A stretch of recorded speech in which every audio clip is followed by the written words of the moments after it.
Hello guys, स्वागत है आपका अपने चैनल पर लर्न विद आरती मैम में। तो आज हम टॉपिक वाइज स्टार्ट कर रहे हैं। सबसे पहले हम टेक्सटाइल का स्टार्ट करेंगे। टेक्सटाइल ही एक बहुत ज़्यादा इम्पोर्टेंट टॉपिक है, जिसमें से बहुत सारे क्वेश्चन पिछले वाले पेपर में भी आए हुए थे। तो इसलिए काफ़ी थोड़ा टफ भी पड़ता है बच्चों के लिए। तो मैंने सोचा कि पहले मैं टेक्सटाइल ही स्टार्ट करती हूँ। धीरे धीरे मैं करके एक एक करके आपके पूरे टॉपिक क्लियर भी करूँगी इसमें। और फिर न्यूट्रिशन भी पढ़ाऊँगी, क्योंकि वो भी थोड़ा टफ पड़ता है। तो इसके बाद एक कुछ टॉपिक हो जाए, उसके बाद मैं न्यूट्रिशन भी स्टार्ट कर दूँगी आप लोग के लिए। तो सबसे पहले हम आज पढ़ेंगे तंतुओं का वर्गीकरण। टेक्सटाइल में फर्स्ट चैप्टर ही लगभग यही स्टार्ट ही होता है कि तंतुओं का पहले वर्गीकरण होता है कि क्या क्या उसमें बांटना है। फिर आगे उसके बारे में एक एक करके विस्तार से पूरा बताया गया है, जो कि एक एक टॉपिक बहुत ही इंटरेस्टिंग तरीके से हम पढ़ेंगे। और जैसे सबसे पहले हम स्टार्ट करते हैं कि इसमें आखिर है क्या। तो सबसे पहले देखिए, इसमें लिखा हुआ है, मैंने एक बहुत ही अच्छे नोट्स तैयार किया है आप सबके लिए। तो उसमें स्टार्ट करते हैं। आप सब भी इसमें से नोट्स ज़रूर बनाइएगा, और जैसे लिखा है सेम टू सेम लिख कर आप अपने भी बुक जो भी है आपके पास उससे भी पढ़िएगा ज़रूर। ठीक है। तो चलिए देखिए, इसमें प्राचीन काल से मतलब जिन देशों की सभ्यता व संस्कृति विकसित थी, देश नए नए रेशे तैयार करने व वस्त्र बनाने में जुट गए थे। सबसे पहले मिस्र, यूनान व भारत का नाम इसमें उल्लेखनीय है कि मतलब ये सबसे पहले रेशे बनाने में स्टार्ट कर चुके थे ये लोग। और अब वर्तमान की अगर हम बात करें तो अब खास करके सबसे ज़्यादा रासायनिक चीज़ों से ही वस्त्र बनने लगे हैं। और ऑक्सीजन, हाइड्रोजन, नाइट्रोजन, पानी, कोयला, पेट्रोल के माध्यम से भी रासायनिक क्रियाओं द्वारा इसे संश्लेषित करके रेशों का निर्माण किया जाता है। ठीक है। आगे हम पढ़ेंगे कि इसमें मतलब कैसे हाइड्रोजन, नाइट्रोजन और कोयला, पेट्रोल के द्वारा पूरा मतलब कैसे कपड़े बनाए जाते हैं, रेशे कैसे तैयार किए जाते हैं। तो उसके बारे में आपको बताएंगे। ठीक है। अब तंतुओं का वर्गीकरण करते हैं। सबसे पहले हम देखिए, तंतुओं को कितने भागों में बांटा गया है। आप पहली बार भी अगर पढ़ रहे हैं या इससे पहले भी अगर आपके पास कोई बुक है तो बुक भी ज़रूर पढ़िएगा, जिसमें सबसे पहले स्टार्ट करते हैं तंतुओं का वर्गीकरण। प्राकृतिक तंतु, इसको दो भागों में डिवाइड किया गया, एक प्राकृतिक और कृत्रिम। और प्राकृतिक में भी तीन भागों में डिवाइड है ये, वनस्पति, जंतु और खनिज। ठीक है। याद भी करते चलिएगा धीरे धीरे। आपको हम थोड़ा थोड़ा पढ़ाएंगे, लेकिन आप जितना पढ़ाया जाए आप उसको नोट्स करके याद जरूर कीजिएगा। ठीक है। सबसे पहले प्राकृतिक में कितने भागों में बांटा गया, वनस्पति, जंतु और खनिज, तीन भागों में। और तंतुओं को कितने भागों में बांटा गया, दो, प्राकृतिक और कृत्रिम। और प्राकृतिक की बात करें तो इसे तीन, वनस्पति, जंतु और खनिज। वनस्पति को वनस्पति को कौन कौन आते हैं वनस्पति में, जैसे कपास, लिनन, जूट, हेम्प। ठीक है। ये इसमें भी काफ़ी, जैसे कपास और लिनन काफ़ी ज़्यादा इंपॉर्टेंट रहते हैं। कैसे प्राप्त किया जाता है, इसकी विधियाँ भी होती हैं। जैसे लिनन और फ्लैक्स नामक पौधे से प्राप्त किया जाता है। और कपास भी काफ़ी उत्पादन में इसके क्रम पूछे जाते हैं। ठीक है। और फिर आते हैं जंतु पे। जंतु में दो हैं, रेशम और ऊन, जो कि रेशम कीड़े से प्राप्त किया जाता है, ऊन भेड़ और आदि चीज़ों से प्राप्त किया जाता है। और फिर आते हैं हम खनिज पर। खनिज एक धात्विक है, एक अधात्विक। धात्विक में सोना, चांदी जैसे आता है, और अधात्विक में एस्बेस्टस आता है। ठीक है। और फिर हम आते हैं कृत्रिम पर। मानव द्वारा निर्मित और एक रासायनिक। कृत्रिम में भी दो भाग हैं। मानव द्वारा निर्मित किया जाता था, जैसे बाँस की लुगदी से उसमें पानी सड़ाकर फिर उनके द्वारा निकाल के बनाया जाता था, तो मानव द्वारा निर्मित होता था। रासायनिक में मानव तो बनाते थे, लेकिन उसको पूरे रासायनिक विधियों से या मशीनों से कहें तो बनाया जाता था। ठीक है। और मानव द्वारा निर्मित में एक ही है रेयान। याद रखिएगा, एक क्वेश्चन बहुत ज़्यादा आता है, मानव द्वारा निर्मित कौन सा रेशा है, तो वो रेयान है। और रासायनिक द्वारा नायलॉन, ओरलॉन, डेक्रॉन। इसके बारे में हम एक एक चैप्टर को बहुत ही विस्तृत तरीके से पढ़ेंगे। अभी यहाँ मैंने बहुत ही शॉर्टेड करके आप सबके लिए एक बेस तैयार करने की कोशिश की है, ताकि आपको नॉर्मली समझ में आए कि इन इन चीज़ों से क्या क्या ज़्यादा इम्पोर्टेंट है। फिर थोड़ा आपको पता रहेगा तो आगे आपको विस्तृत पढ़ने में दिक्कत नहीं होगी। अगर आप इकट्ठा ही पूरा विस्तृत पढ़ लेंगे तो दिमाग में बैठता नहीं है। पहले आप इतना शॉर्टेड पढ़िएगा, उसके बाद हम आगे बात करेंगे। ठीक है। चले स्टार्ट करते हैं वनस्पति तंतु से।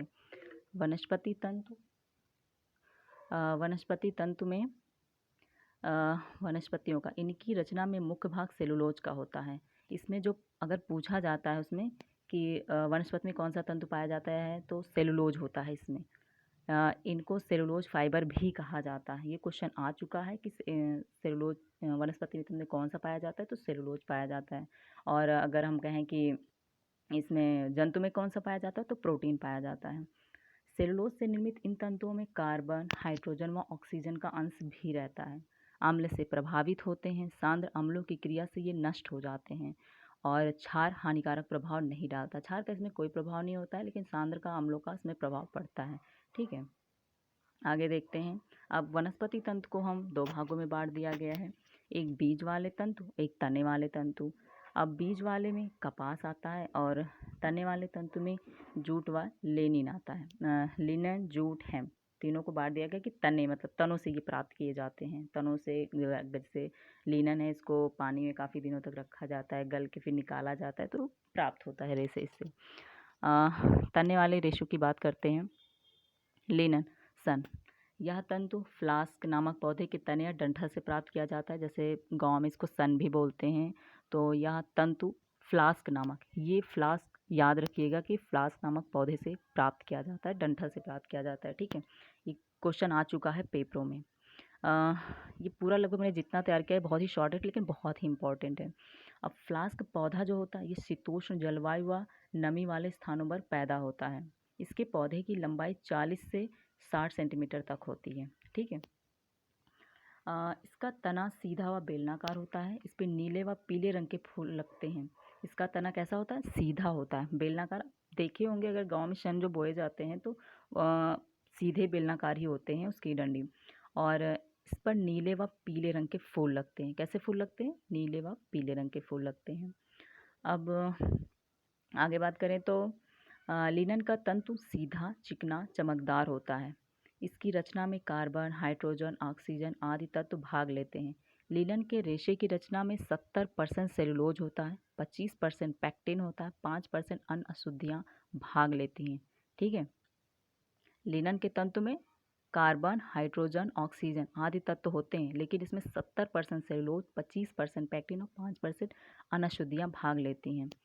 अब लिनन की बात करने के बाद हम बात करेंगे जूट की, फिर हेम्प की। जूट, यह तंतु जूट के पौधे से प्राप्त, जैसे लिनन था तो वो फ्लैक्स नामक पौधे से प्राप्त होता था। जूट क्या है? ये जूट से ही प्राप्त होता है, जूट के ही पौधे से प्राप्त किया जाता है। इसका पौधा 5 से 12 फीट का होता है, 5 से 12 फीट का होता है और रेशे चिकने, कोमल, पीले रंग के होते हैं। कैसे होते हैं?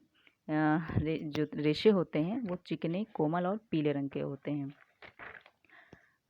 और इसकी खेती जो होती है वो नम और गर्म वातावरण वाले स्थानों पर की जाती है। किस वातावरण में? नम और गर्म। ये क्वेश्चन भी आता है कि मतलब किस तरह की इसके लिए खेती या किस तरह का मौसम इसके लिए उपयुक्त होता है। तो नम और गर्म वातावरण दोनों चाहिए होता है। बांग्लादेश में जूट का सर्वाधिक उत्पादन किया जाता है। हस्त उद्योग में ज़्यादा प्रयोग किया जाता है इसका, मतलब हाथों के द्वारा इसका प्रयोग किया जाता है जूट, क्योंकि हम इसकी बोरियां बनाते हैं और इस सब का प्रयोग करते हैं ना, तो जूट उसी में हो गया। अब इसके देखिए, इसके बोरे, इससे बोरे, गांठ आदि बनाई जाती हैं। इसमें उत्तम प्रकार के तंतुओं से गलीचे, दरिया, अन्य सामान बनाया जाता है, अन्य सामान बनाया जाता है। ठीक, क्या क्या बनाया जाता है? बोरे, गांठ आदि बनाए जाते हैं, गलीचे, दरिया व अन्य सामान बनाए जाते हैं। जूट में कीड़े मकोड़े की प्रतिरोधकता होती है। इसका प्रयोग अधिकतर पैकिंग के लिए सस्ते कारपेट बनाने में किया जाता है। ठीक, अब आते हैं, हम बात करते हैं हेम्प में। हेम्प पे बात करेंगे तो इसको गांजा बोलते हैं। ठीक है, इसका प्रयोग अत्यंत सीमित मात्रा में किया जाता है, बहुत ज़्यादा नहीं किया जाता है। इसके तंतु सीधे, ठोस व पारदर्शी होते हैं। इसमें ऐंठन व लचीलापन नहीं होता, इस वजह से इसका कपड़े बनाने में थोड़ा प्रॉब्लम होती है या कुछ और भी ढंग से नहीं बनाया जा सकता। तो हेम्प जो होता है एक मतलब ऐंठन लचीलापन नहीं होता है इसमें, इस वजह से इसका कम प्रयोग किया जाता है। याद रखिएगा, हेम्प को गांजा भी बोलते हैं। हेम्प का सर्वाधिक प्रयोग कागज उद्योग में किया जाता है। किसके प्रयोग में? कागज उद्योग में। जूट का प्रयोग बोरे, गलीचे आदि बनाने में किया जाता था। ठीक है, किसके प्रयोग में? बोरे, गलीचे, और बांग्लादेश में सबसे ज़्यादा पाया ही जाता था जूट। और अब बात करते हैं, कहाँ गया? कागज़ के उद्योग में किया जाता है। ओके, इसका हो गया जूट का। अब अगर हम बात करें तो मनीला में उत्पन्न होने वाले हेम्प तंतु सफ़ेद रंग का होता है। मनीला मनीला में किस रंग का होता है? सफ़ेद रंग का होता है। गर्म और शांद्र क्षार इसे नष्ट कर देते हैं। ये भी याद रखिएगा कि इसमें अम्ल या क्षार में से कौन सा इसे नष्ट करता है, कौन सा इसके नष्ट नहीं करता है, क्योंकि आगे जब आप विस्तृत चैप्टर पढ़ेंगे तो उसमें ये चीज़ें एक एक करके काफ़ी ज़्यादा मतलब विस्तृत हैं कि क्या इस पे प्रभाव पड़ता है, क्या नहीं पड़ता है। आपको भी पता है कि टेक्सटाइल आपका एक पूरी बुक है जिसमें एक एक चैप्टर करके पूरे अच्छे से विस्तृत वर्णन आपको पूरी गहराई से पढ़ना है, क्योंकि पिछली बार के पेपर में बहुत ही ज़्यादा डीप क्वेश्चन पूछे गए हैं। ठीक है, तो आपको अच्छे से चैप्टर और एक एक चैप्टर अच्छे से याद करते हुए भी चलना है। आपके पास समय बहुत ज़्यादा, जितना भी आपके पास समय है, क्योंकि पेपर का भी तो कोई डिसाइड है नहीं कब होगा कब नहीं होगा। तो अब जब भी होगा तो आपको लिए थोड़ा थोड़ा करके आपको कम से कम 3-4 महीने में ही आपको या 5 महीने में आपको लगभग एक बार पूरे अच्छे से पढ़ लेना है सारे चीज़ों को, और आप खुद भी इस पर मेहनत करिए। कम से कम आप अभी बहुत ज़्यादा पेपर का प्रेशर तो नहीं है, लेकिन फिर भी आप 2-3 घंटे या 4 घंटे तो कम से कम दीजिए, कितने भी आप व्यस्त हैं, क्योंकि आपका लक्ष्य तो टीजीटी या पीजीटी ही होना चाहिए अगर आपका ये सब्जेक्ट है तो।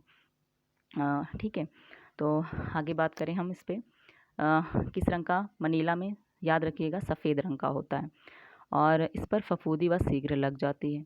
वैसे हेम्प का रंग मुख्यतः किस रंग का होता है? काले रंग का होता है, और गलीचा रस्सी जूते के निचले भाग बनाने में इसका प्रयोग किया जाता है। कागज़ में किया जाता है, गलीचा रस्सी जूते के निचले भाग बनाने में किया जाता है। काले रंग का होता है, लेकिन मनीला में जो पाया जाता है वो सफ़ेद रंग का होता है। हेम्प की खेती सोवियत संघ, यूगोस्लाविया, रोमानिया, भारत, हंगरी आदि देशों में होती है। ठीक है, कहाँ कहाँ होती है? सोवियत संघ, यूगोस्लाविया, रोमानिया, भारत, हंगरी आदि देशों में होती है। भारत में कहाँ कहाँ होती है? महाराष्ट्र, कर्नाटक, मद्रास में की जाती है। आप एक थोड़ा बेस बना के चलिए कि मतलब ये कहाँ पाई जाती हैं, जैसे महाराष्ट्र, कर्नाटक, मद्रास में, तो आपको थोड़ा लर्न करने में आराम रहेगा कि मतलब इन चीज़ों में वहाँ कौन से ज़्यादा प्रयोग किया जाता है, वहाँ वातावरण कैसा है, तो आपको पढ़ने में बहुत ज़्यादा दिक्कत नहीं होगी। तो वातावरण संबंधित भी दिक्कतें आपकी दूर हो जाएंगी। और मैं आप सबसे इतना ही कहूँगी कि जितना भी है लगभग आपको थोड़ा थोड़ा नोट्स बनाते चलना है और अच्छे से पढ़ते हुए चलना है, क्योंकि समय आपको आज मिल रहा है, थोड़ा जितना विस्तृत समय मिलेगा आपको, आप उतना अच्छे ढंग से पढ़ पाएंगे। और बार बार रिवीजन करना भी बहुत ज़रूरी है। मैं जितना पढ़ा रही हूँ आपको, एक एक चैप्टर करके मैं आपको पूरा कंप्लीट करूँगी। अभी ये चैप्टर में भी 2 वीडियो और आएंगे, थोड़ा थोड़ा करके मैं बेस बना रही हूँ ये आपका भी। फिर आगे एक एक चैप्टर कपास का, लिनन का, रेयान का, इन सब का एक एक चैप्टर आराम से पढ़ेंगे। ठीक है, इसको भी कंप्लीट करेंगे धीरे धीरे। मैं आपका पूरा सिलेबस कवर करूँगी। इसमें जो 5 बुकें हैं, 5-6 बुकें हैं, और उस बुकों से भी मैं एक एक चैप्टर करके आपका पूरा कंप्लीट करूँगी। जितना हो सकेगा नोट्स प्रोवाइड पूरा कराऊँगी आपको, और प्रैक्टिस भी कोशिश करूँगी कि आपकी प्रैक्टिस भी हो जाए अच्छे से। तो रिवीजन भी आप ज़रूर करिएगा। ठीक है, सबसे पहले हम लोगों ने आज क्या पढ़ा? तंतुओं का वर्गीकरण कितने भागों में बांटा गया है, प्राकृतिक और कृत्रिम। ठीक है, वनस्पति, फिर प्राकृतिक को हम बांटे हैं, प्राकृतिक कितने भागों में, उसमें कौन कौन से इसके आते हैं, इसमें कौन कौन से, इसको कौन कौन से पार्ट में हमने बांटा है, और कहाँ ये कितने लंबाई होती है इनकी, किस पौधे से प्राप्त होते हैं, इन कहाँ पे किस उद्योग में इनका प्रयोग होता है। तो इन चीज़ों को हमने आज अच्छे से मतलब पढ़ा है, और एक बार आपसे ज़रूर कहूँगी फिर से रिवीजन ज़रूर करिएगा, नोट्स ज़रूर बना लीजिएगा। ठीक है, ओके, थैंक यू गाइड्स। अब मैं रखती हूँ, आप बाय।